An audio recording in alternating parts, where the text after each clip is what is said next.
Hi, folks. Welcome to Jamstack at Scale. I am Ishan Anand. You can reach me on Twitter at IANAND. And what we're going to cover today are lessons learned from using Jamstack and headless commerce for really large sites. That sites with, more than 1,000 pages, sometimes 10,000, 100,000. We've even had folks on our platform going over 1 million. Frequent updates or lots of transactional volume, and very often on what you might consider legacy e-commerce platforms like Magento, Salesforce Commerce Cloud, Oracle, and the like. So the common challenges, a lot of our customers encounter when they're trying to make Jamstack work at scale are up here on this slide. For the purposes of this talk, I'm really going to focus just on the stuff at the left. Happy to talk about the stuff at the right during the questions and Q&A, but the most common and most critical challenges are build friction. By that I mean really long build times or frequent build times, A/B testing and personalization, and site speed and performance. So who am I? Who are we? I'm CTO at MoveWeb. We are a platform, and our jam is bringing the Jamstack to large, complex e-commerce sites. Folks like these guys that have 50,000 to 200,000, sometimes even over 1 million pages. And they're using frameworks that you probably know already, Next, Nuxt, and maybe some you're not familiar with that are more e-commerce focused. Frameworks like Vue Storefront or React Storefront or Spartacus, for example, which is a headless e-commerce framework for the SAP Commerce Cloud platform. And we're also core contributors to React Storefront. That's a PWA framework for e-commerce built on top of Next.js and Material UI. Adds a couple e-commerce goodies in, and it's about 2 years old and already proven itself with over $1 billion in annualized revenue. So let's talk about build friction.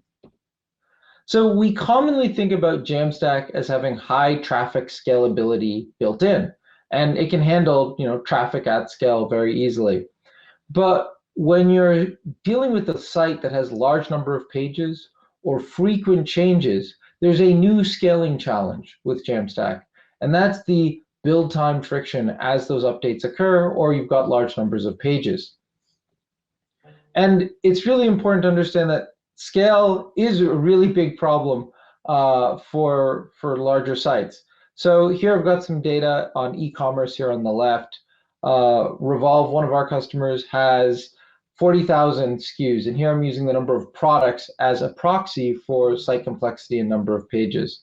You look at, say, an average retail grocery store in the US, there's about 60,000 products.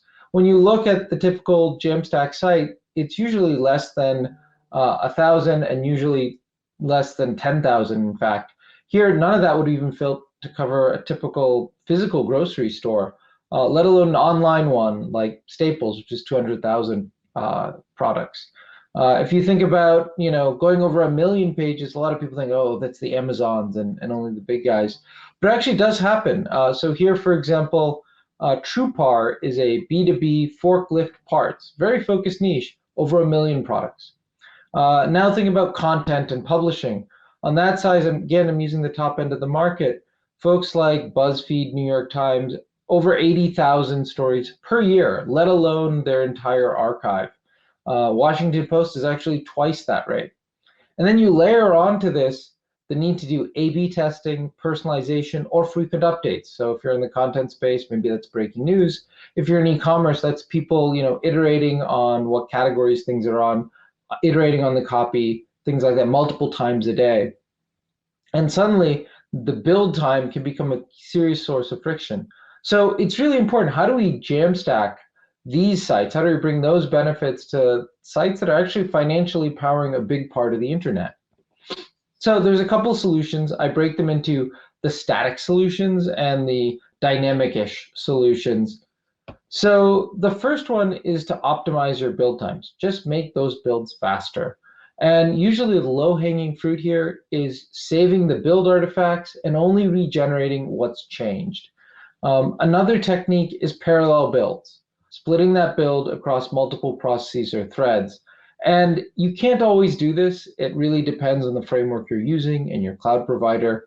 But it can be really helpful for some focused tasks, like image processing. And Netlify has a Gatsby parallel runner that's a great example of this. Another option is looking into alternative static site generators. The static site generators that are built in native code, those Go and C++, actually report a lot better and amazing build times. We'll talk about those in the next slide. But one of the caveats here is that framework and cloud provider support for these types of build times really varies. And some folks make it really easy, say for example in Gatsby Cloud, but if you're trying to roll it yourself, you might find it harder to do. There's another key issue, which is if you're dealing with a site with large pages, say 1 million pages or 100,000 pages, the traffic distribution to those pages is not even. In fact, it's probably following a power law. So if you've got a large number of pages and there's a large number of those pages that have infrequent, uneven distribution, and you're rebuilding those pages multiple times a day for the entire site, there's actually potential excess cost. You're actually rebuilding a large number of pages that nobody has yet visited yet, and then you're going to rebuild it again multiple times a day. And that's not just harmless when you're dealing with a large number of pages. It's actually additional CPU cost you might be paying in build time just for sites that aren't being visited. So I mentioned native static site generators. Hugo is probably the most well-known and most mature, famously used by Smashing Magazine. Here's a couple benchmarks around 10,000 page. Here Hugo is reporting just a couple seconds. Nift is also very fast. Toast, which is built in Rust, is a newcomer. Also still, under about a minute. And there's a lot of potential there. It's a new emerging framework I'd recommend, or static site generator I'd recommend you take a look at. Client-side rendering is another technique. You might know this under the name of an app shell or a single page application fallback, or SPA fallback for short. And in this model, what you do is you basically decide not to build everything at build time. You just build a universal page, which is really just an app shell.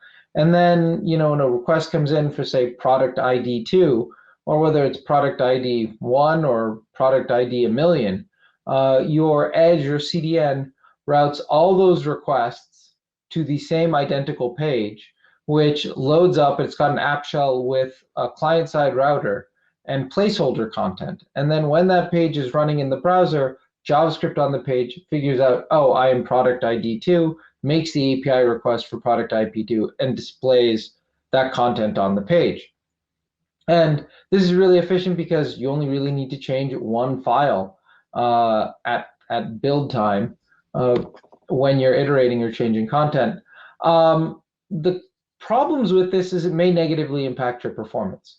So obviously, you now need to wait for your JavaScript to run, your JavaScript to fetch API data, and then put it onto the page before the user can see the content. Another issue is it may negatively impact your SEO because some bots can't read that JavaScript content and won't actually even execute JavaScript. Now, Google, says the new version of their crawler can, but some social media platform bots cannot, and so it may negatively impact your organic traffic. And then finally, it requires some CDN provider support to map all those URLs down to that single page. Often you'll do it, where the CDN doesn't have a lot of sophistication through a 404 fallback for anything that doesn't match, known routes. Thankfully, this is made really easy in the Jamstack platforms. I've got 3 examples here. Netlify has a redirects file, Vercel has the vercel.json, and then we have a system we call CDN as JavaScript that makes it really easy to specify an app shell. A newer technique is incremental static generation.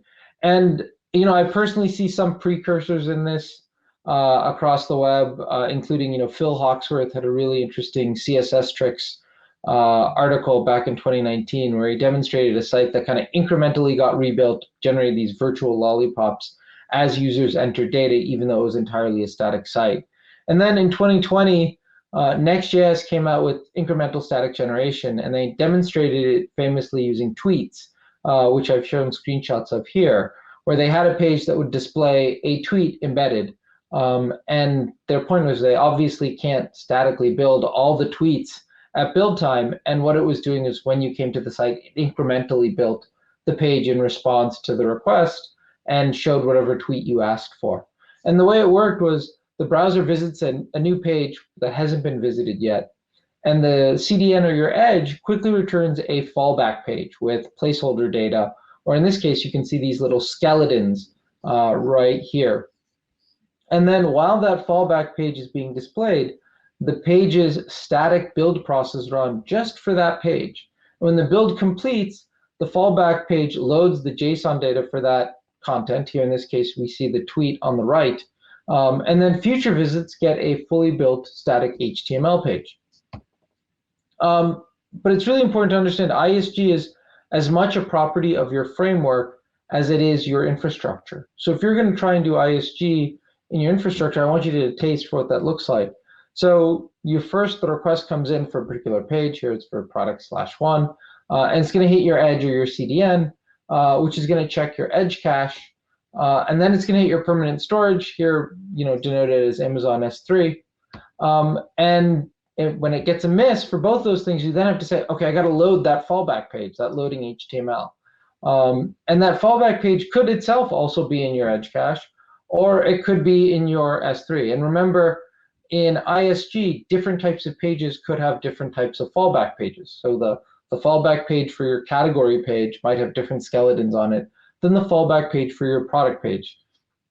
So once you have figured out which version or destination has your fallback page, you can return it back to the user.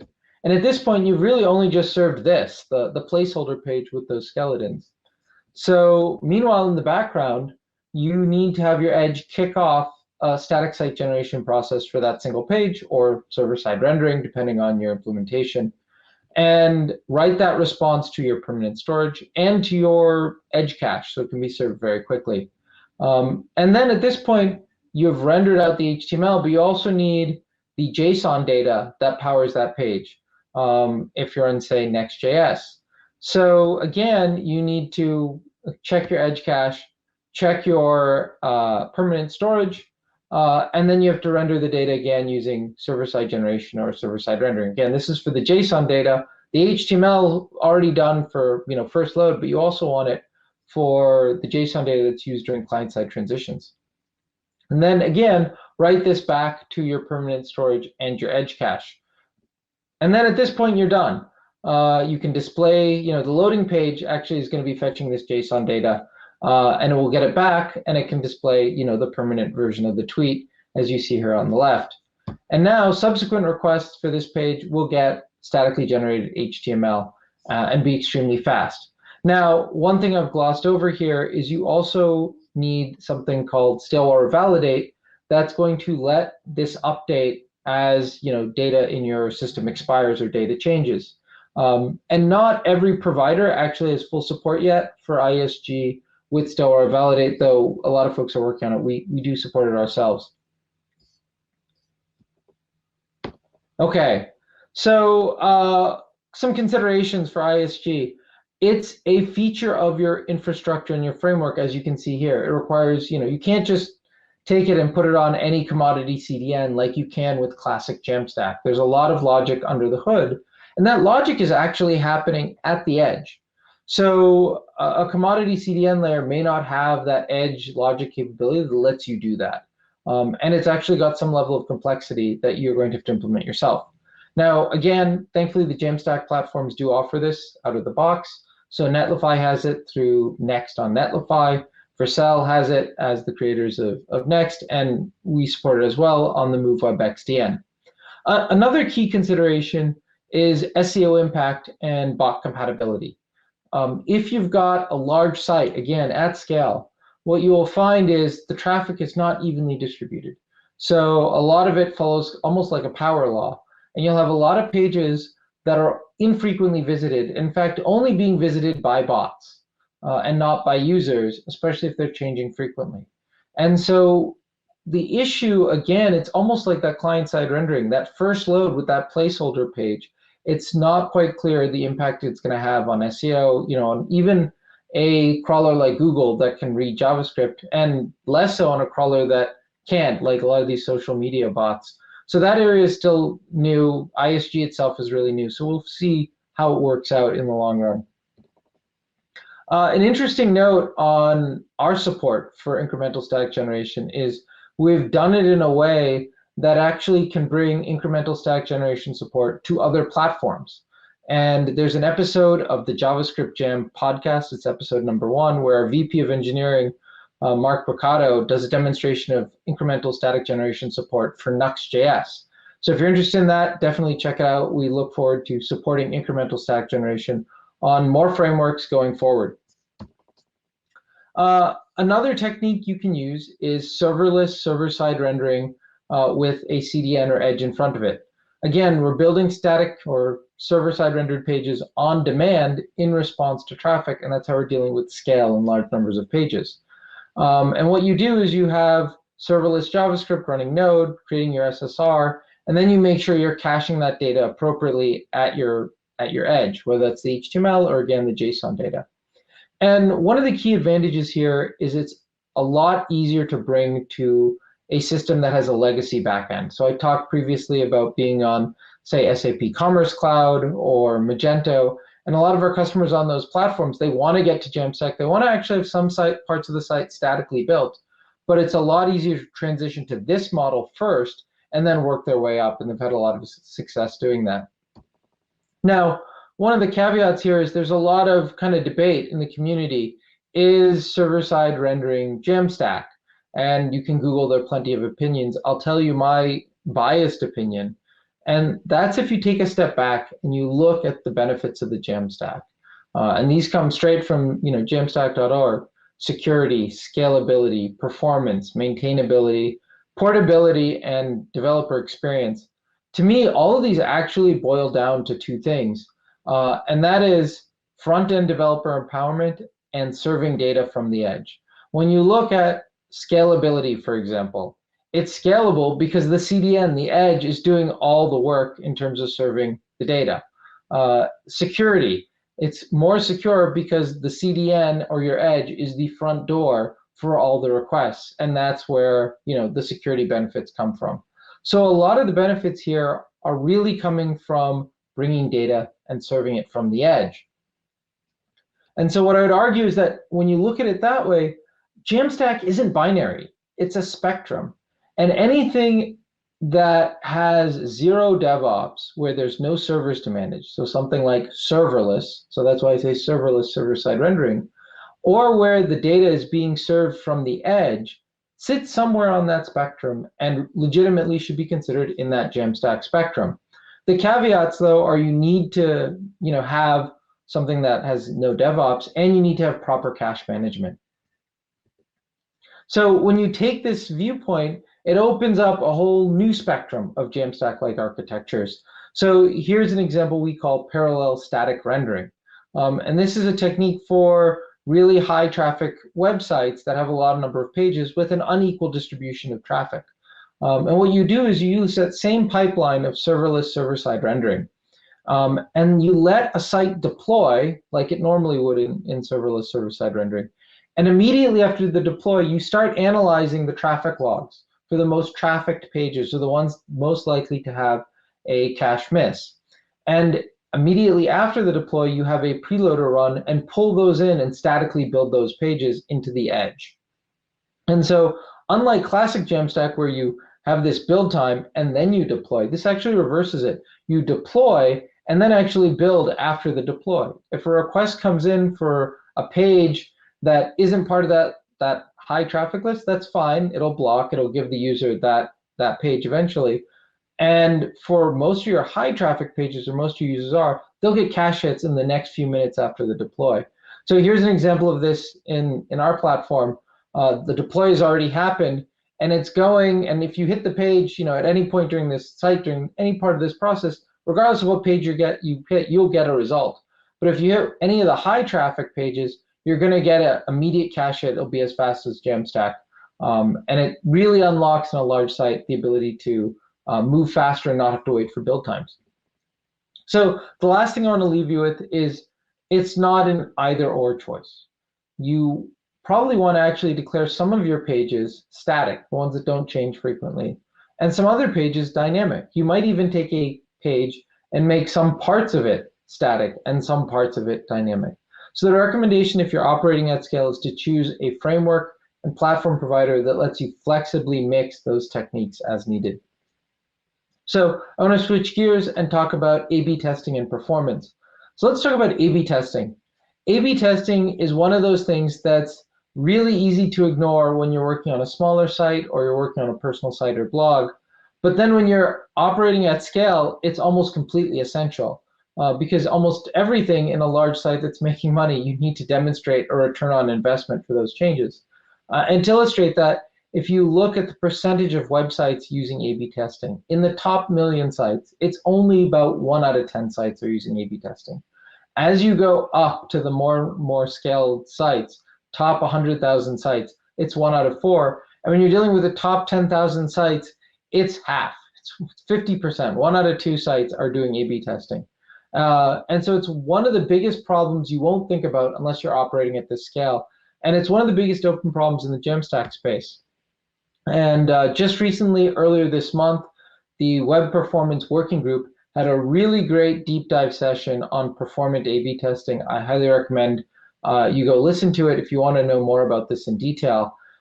Here actually is Tim giving a great talk that works through a couple of various scenarios he's seen using client-side A/B testing on websites. In this one, I don't know if you can see this in the image, but basically the page is hidden for 2 seconds. The content is there, but the page is hidden because the A/B testing tool is running in JavaScript client-side and needs to block the rendering of the page and to avoid flash of the original content. And these are classic in client-side A/B testing, which traditionally has been kind of the only tool you can use in a static Jamstack site. But it results in poor performance. So poor it might actually nullify your test. So the ideal answer here, again, is bring sophistication to the edge. Have the A/B test traffic split occur at your edge or your CDN. And both Netlify and MoveWeb currently support this with a point-and-click interface. In our case, you can actually specify various headers, and you can create complex rules to do that traffic splitting. And again, this is not about totally replacing your A/B test system. You can still use Optimizely. You can still use Google Analytics to analyze the data. All that we're really recommending is use the edge to split your traffic so that you don't actually set back all the important caching and Jamstack work you've done. Another related area is personalization. And a lot of people think about personalization, they think about each page being unique to that person. But the really more common case is segmentation for a lot of sites at scale. And this could be based on language or geography. So we had a customer, for example, who has customers in Canada and customers in the United States, and the prices are different because one's in Canadian dollars and one's in US dollars. And so the server-side rendered versions of those pages need to be different. The general guideline we have here is if this content is below the fold and it's really personalized to a cohort of 1, then see if you can client-side render it and late load it. If it's above the fold personalization, then you really need to add that personalization or segmentation to your cache key so that whatever user is coming from, say, different geographies, they still get great performance, but they get something tailored to their segment. I have an example here for how we do it in the MoveWeb XDN platform. It makes it really easy to segment your cache key based on, say, currency or geography, but you can do this on other platforms as well. Okay. Lastly, I want to talk about performance. It's a really important area, and with Jamstack, performance isn't a given. It isn't automatic, despite it being one of the key pillars of the Jamstack. There's a great blog post from Nicholas Hoisey called "Jamstack is fast only if you make it so," and we've talked a lot about making sites really fast by bringing data or serving data from the edge. But once that data gets there, if it's loaded down with JavaScript, it's going to slow your site down. And that's what Nicholas is talking about here. He says too many Jamstack sites are very slow.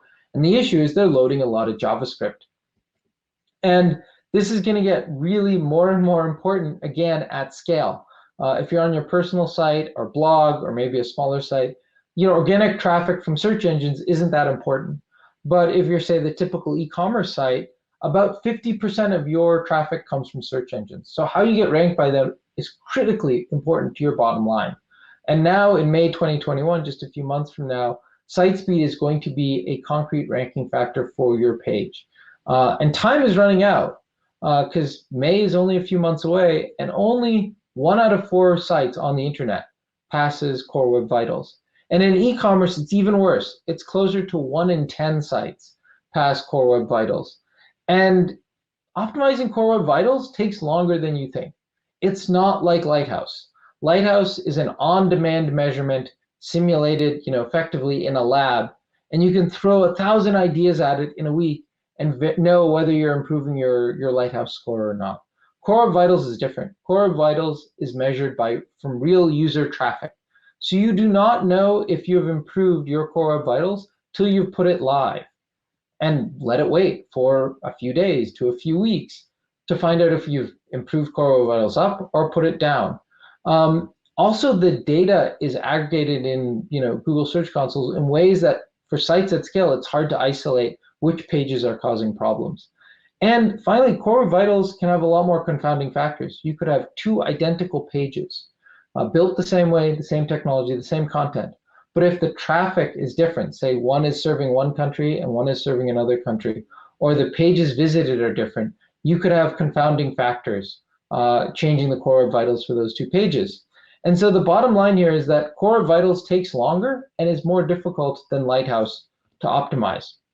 And your Core Web Vitals score is not necessarily equal to your Lighthouse score. Here we have a chart on the right. I took the IR 500, that's the Internet Retailer 500.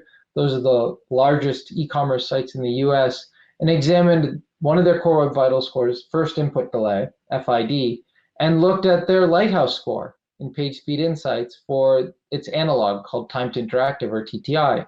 And what you can see is, yes, those values are broadly correlated in aggregate, but there are plenty of outliers. So specific values on your Lighthouse score don't necessarily mean you're going to get a great Core Web Vitals score. Again, could be because of your traffic, even though you built a relatively fast page. So I like to say that optimizing Core Web Vitals is a lot like an A/B test. You don't know whether you've actually made it work until you put it live and you have to wait a while. And so if you're really trying to triangulate at scale how to improve your Core Web Vitals, I highly recommend using real user monitoring, or RUM, where your traffic is measured from real traffic, the same way Core Web Vitals and Google are measuring traffic. And in that light, I'm really happy to announce that RUM is going to be coming to the MoveWeb platform. It'll be in beta soon. If you're interested in being part of the beta and kicking the tires, we'd love to have you. Feel free to reach out to me.